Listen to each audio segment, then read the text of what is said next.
हरे कृष्णा। आज पुरुषोत्तम मास का 11वां दिन है और आप सब जानते हैं कि कल 29 तारीख, विशेष सूचना दे रहा हूँ, 29 जुलाई अर्थात शनिवार के दिन एकादशी है। पद्मिनी एकादशी का व्रत जरूर करना, ये अधिक मास की एकादशी है। और साथ साथ आपसे रिक्वेस्ट है कि आप सुबह 4:30 से 5:30 बजे अर्ली मॉर्निंग ब्रह्म मुहूर्त में उठकर मेरे साथ जप करना, हरि कथा सुनना। कल तो पक्का उठना, मैं लाइव रहूँगा और जप करेंगे कल 4:30 बजे सुबह। आइए आज की कथा सुनते हैं। प्रिय बंधुओं, पुरुषोत्तम मास चल रहा है और ये बहुत महीना पवित्र है, हम सब जानते हैं। इस वक्त हमारी सूरत शहर में भागवत कथा हुई और सुख से और मंगलमयी भागवत कथा हुई, और जो हम भागवत कथा करके आप अपने शहर लौट कर आए। मेरी माताओं, मैंने एक चीज़ देखी कि ये जो श्रीमद् भागवत कथा है, ये एक बहुत बड़ा रस है, ये बहुत बड़ा आनंद है। आज मैं आपको श्रीमद् भागवत महापुराण की एक खास बात बता रहा हूँ। आपको शायद पता हो कि ये श्रीमद् भागवत महापुराण पहले सिर्फ 4 श्लोकों में थी। अब भागवत पुराण टोटल 18,000 श्लोकों में है। 18,000 श्लोकों में अब 18,000 श्लोक हैं। 18,000। जो 4 श्लोकों की भागवत थी, जिसको चतुर्मुखी भागवत कहते हैं, चतुर्श्लोकी भागवत, चतुर्श्लोकी भागवतम, उसमें 4 श्लोक थे पहले टोटल, जो भगवान नारायण ने आरंभ में ब्रह्मा जी को दिए। 4 श्लोक ब्रह्मा जी ने ये 4 श्लोक अपने पुत्र नारद जी को सुनाए।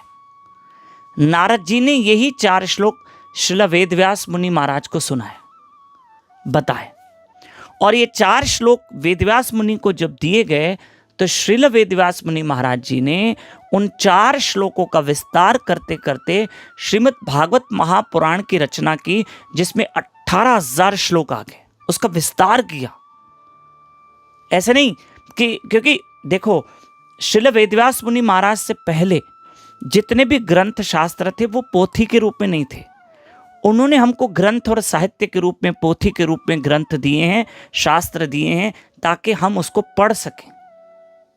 क्योंकि कलिकाल चल रहा है, कलयुग चल रहा है, तो इसलिए इसको एक शब्द मूर्ति रूप में हमको दिए गए। और सुनो, 4 श्लोक जो थे, जो 4 श्लोक भागवत पुराण के थे, उन 4 श्लोकों को 18,000 श्लोकों में श्रील वेदव्यास मुनि महाराज ने विस्तार किया। वेदव्यास मुनि महाराज जी ने वो 18,000 श्लोकों की भागवत जो थी, उन्होंने जिस भागवत की रचना की, वो उन्होंने श्रीमन सुखदेव महाराज जी को सुनाई। श्रीमन सुखदेव महाराज जी ने राजा परीक्षित को सुनाई, और ये परंपरा फिर चली आई और आगे ये भागवत कथा चलती रही। और सुन लो, जब सुखदेव मुनि ने राजा परीक्षित को सुनाई तो उस वक्त कलयुग की आयु 30 वर्ष थी। यानी कलयुग को शुरू होके सिर्फ 30 वर्ष हुए थे। जैसे अभी कलयुग को शुरू होके लगभग 5,190 वर्ष, मोटा मोटा 5200 वर्ष। पर यह भागवत जो श्रीमन सुखदेव महाराज जी ने राजा परीक्षित को सुनाई, वो सुनाई कब? जब कलयुग सिर्फ 30 वर्ष का था। तो इन्हीं चीज़ों का नॉलेज आपको मिलता रहेगा। कल पद्मिनी एकादशी का व्रत रखना, प्लीज़ रखना एकादशी का व्रत। कल सुबह मेरे साथ 4:30 बजे अवश्य उठना। और सूरत वासियों का धन्यवाद, इतना प्यार दिया। राधे राधे।